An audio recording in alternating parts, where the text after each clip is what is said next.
ക്രിസ്തുവിൽ വാത്സല്യമുള്ളവരെ, ആണ്ടുവട്ടം 20-ാം ഞായറിൽ യോഹന്നാൻ സുവിശേഷം 6-ാം അധ്യായം 51 മുതൽ 58 വരെയുള്ള വാക്യങ്ങളാണ് നമ്മളുടെ വിചിന്തനത്തിനായി ലഭിക്കുന്നത്.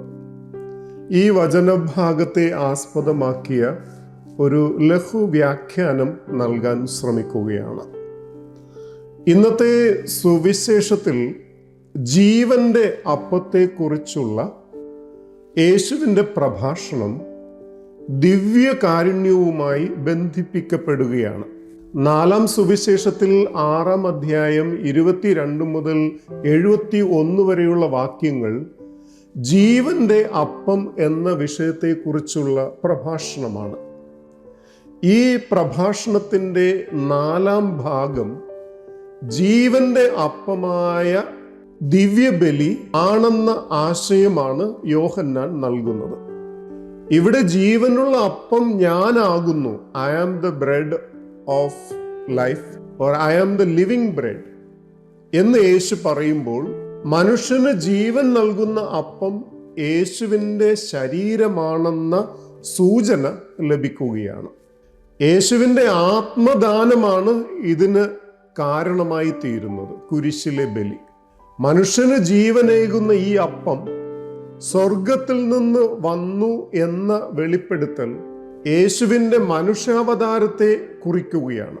മനുഷ്യാവതാരത്തിലൂടെ യേശു തൻ്റെ ജീവനെ ബലി കഴിക്കുമ്പോൾ ഈ ബലിയിൽ പങ്കുചേരുന്ന മനുഷ്യന് ജീവൻ ലഭിക്കുന്നു. യേശുവിൻ്റെ ശരീരമാകുന്ന അപ്പം ഭക്ഷിക്കുന്നതാണ് യേശുവിൻ്റെ ആത്മബലിയിലെ പങ്കാളിത്തം.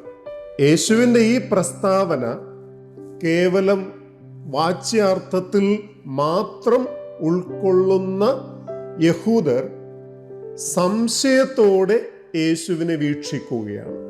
യഹൂദ പാരമ്പര്യത്തിൽ മനുഷ്യ ശരീരം ഭക്ഷിക്കുന്നത് പാപത്തിന് കാരണമായി തീരുന്നു. ആയതിനാൽ ഈ വിഷയം യഹൂദരുടെ ഇടയിൽ തർക്കത്തിന് ഇടയാവുകയാണ്. തർക്കത്തിൻ്റെ മൂർധന്യാവസ്ഥയിൽ പോലും യേശു തൻ്റെ പ്രസ്താവന തിരുത്തി കുറിക്കുന്നില്ല. പകരം ആഘോഷമായ വെളിപ്പെടുത്തലിൻ്റെ സമവാക്യങ്ങൾ ഉപയോഗിച്ച്, അതായത് സത്യം സത്യമായി ഞാൻ നിങ്ങളോട് പറയുന്നു എന്ന് പറഞ്ഞ് തൻ്റെ പ്രഖ്യാപനം സത്യമാണെന്ന് ഒരിക്കൽ കൂടി പ്രസ്താവിക്കുകയാണ്. മനുഷ്യപുത്രന്റെ മാംസം ഭക്ഷിക്കുകയും രക്തം പാനം ചെയ്യുകയും ചെയ്താൽ മാത്രമേ മനുഷ്യന് ജീവൻ ഉണ്ടാകൂ എന്ന് യേശു വ്യക്തമാക്കുന്നു. യേശുവിൻ്റെ ശരീരരക്തങ്ങൾ ഉൾക്കൊള്ളുന്നതിലൂടെ ഉളവാകുന്ന ജീവൻ നിത്യജീവന്റെ ആരംഭമാണ്.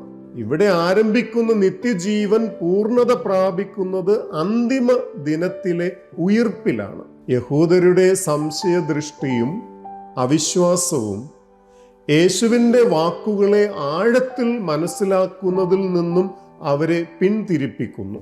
അതിനാൽ ഞാൻ ജീവന്റെ അപ്പമാണ് എന്ന വസ്തുത യേശു വീണ്ടും പ്രഖ്യാപിക്കുകയാണ്.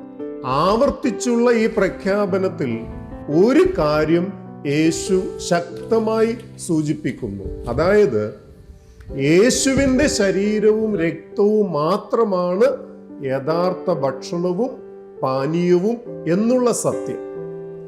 ഇവിടെ യഥാർത്ഥ ഭക്ഷണവും പാനീയവും എന്ന വെളിപ്പെടുത്തലിലൂടെ മനുഷ്യജീവന്റെ ആത്യന്തികമായ പ്രാധാന്യത്തെ എടുത്തു കാട്ടുകയാണ്.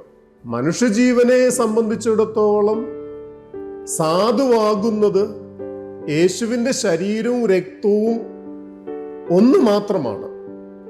മറ്റെല്ലാ വഴികളും മനുഷ്യജീവന്റെ ആത്യന്തികമായ നിലനിൽപ്പിനെ അസാധുവാക്കുന്നു.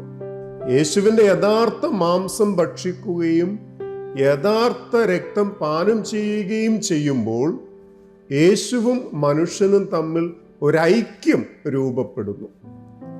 യഹൂദ സംസ്കാരത്തിൽ മാംസം മനുഷ്യ വ്യക്തിയുമായും രക്തം ജീവനുമായും തുല്യമാക്കപ്പെടുന്നുണ്ട്. ഈ വിശ്വാസപ്രകാരം മനുഷ്യപുത്രന്റെ മാംസവും രക്തവും ഉൾക്കൊള്ളുന്നതിലൂടെ ഒരു വിശ്വാസി യേശുവിൻ്റെ അസ്തിത്വവുമായി ഐക്യപ്പെടുന്നു. കാരണം യേശുവിൻ്റെ മാംസം ഭക്ഷിക്കുകയും രക്തം പാനം ചെയ്യുകയും ചെയ്യുമ്പോൾ സ്വീകർത്താവിൻ്റെ സിരകളിലൂടെ ഒഴുകുന്നത് യേശുവിൻ്റെ തന്നെ ജീവാംശമാണ്. യേശുവിൻ്റെ അരൂപി മനുഷ്യരുടെ ജീവിതത്തിൽ നിറയുന്നു. അപ്രകാരം ദൈവവും മനുഷ്യനും ഒന്നായി തീരുന്ന അവസ്ഥയിലേക്ക് വളരുന്നു. യേശുവിൻ്റെ മനുഷ്യാവതാരത്തിൻ്റെ ലക്ഷ്യം മനുഷ്യജീവന് വേണ്ടിയുള്ള ആത്മദാനമാണെന്ന് നാം ഇതിനകം മനസ്സിലാക്കി കഴിഞ്ഞു. ആത്മദായകമായ മനുഷ്യാവതാരത്തിൻ്റെ കാരണഭൂതനായി കടന്നു വരുന്നത് പിതാവായ ദൈവമാണെന്ന് തുടർന്ന് യേശു പ്രസ്താവിക്കുകയാണ്. പിതാവായ ദൈവത്തെ യേശു അഭിസംബോധന ചെയ്യുന്നത് ജീവിക്കുന്നവനായ പിതാവ് എന്നാണ്. ഇപ്രകാരമുള്ളൊരു അഭിസംബോധന വിശുദ്ധ ഗ്രന്ഥത്തിൽ ഇദം പ്രദമായി ലഭിക്കുന്നത് ഇവിടെ മാത്രമാണ്. ജീവിക്കുന്നവൻ എന്ന വിശേഷണം യേശു ഇവിടെ നൽകുന്നത് ദൈവത്തിലുള്ള യഹൂദ വിശ്വാസത്തെ ചൂണ്ടിക്കാണിക്കുവാനാണ്. യഹൂദ വിശ്വാസത്തിൽ ദൈവം ജീവിക്കുന്ന ദൈവമാണ്. പുറപ്പാട് 3:6. ആ ജീവിക്കുന്ന ദൈവമാണ് യേശുവിനെ ജീവന്റെ അപ്പമായി ലോകത്തിലേക്ക് അയച്ചത്. യേശുവാകുന്ന ജീവന്റെ അപ്പം ഭക്ഷിക്കുന്നതിലൂടെ മനുഷ്യൻ യേശുവിൻ്റെ ജീവനിലേക്ക് പ്രവേശിക്കുന്നു. ജീവൻ ലഭിക്കുന്നതിൻ്റെ ഫലമായി മനുഷ്യൻ യേശുവിലും യേശു മനുഷ്യനിലും ഒന്നായി തീരുന്ന പൂർണ്ണതയുടെ അനുഭവം സാധ്യമാകുന്നു. പുറപ്പാട് യാത്രയിൽ ജീവൻ നിലനിർത്തുവാൻ യഹൂദർ ആശ്രയിച്ച മന്നയുടെ ദാതാവ് പിതാവ് തന്നെയാണ്. പക്ഷേ ആ മന്ന നിത്യജീവന് അടിസ്ഥാനമിട്ടില്ല. നിത്യജീവന് നിദാനമായ മന്ന പിതാവ് അയച്ച യേശുവാണ്. യേശുവാകുന്ന മന്ന സ്വീകരിക്കുമ്പോൾ യേശുവും മനുഷ്യനും ഒന്നായി തീരുകയും അതുവഴി നിത്യജീവൻ അഥവാ അന്തിമ ഉദ്ധാനം എന്ന പൂർണ്ണത സാധ്യമാവുകയും ചെയ്യുന്നു. പ്രിയമുള്ളവരെ, ഈ വചനഭാഗം കത്തോലിക്ക വിശ്വാസത്തിൻ്റെ കേന്ദ്ര ബിന്ദുവായ പരിശുദ്ധ ബലിയുടെ നാന്ദിയായി പ്രഖ്യാപിക്കാവുന്നതാണ്. ദിവ്യബലിയിൽ നിന്ന് വേറിട്ടൊരു നിലനിൽപ്പ് വിശ്വാസ സമൂഹത്തെ സംബന്ധിച്ചിടത്തോളം അസാധ്യമാണ്. സ്വർഗത്തിൽ നിന്നിറങ്ങിയ ജീവനുള്ള അപ്പത്തെയാണ് യേശുവിൻ്റെ ആത്മബലിയുടെ അടയാളമായ ദിവ്യകാരുണ്യമായി വിശ്വാസ സമൂഹം ഉൾക്കൊള്ളുന്നത്. ദിവ്യബലിയിലൂടെ നൽകപ്പെടുന്നത് യേശുവിൻ്റെ യഥാർത്ഥ ശരീരവും രക്തവുമാണ്. ഇത് സ്വീകരിക്കുക വഴി വിശ്വാസ സമൂഹം യേശുവിൽ ഒന്നായിത്തീരുന്നു. ഈ ഒന്നാകലിൻ്റെ പൂർണ്ണത കൈവരുന്നത് നിത്യജീവനിലാണ്, അഥവാ അന്തിമ ഉയിർപ്പിലാണ്. ദൈവം നമ്മെ സമൃദ്ധമായി അനുഗ്രഹിക്കട്ടെ.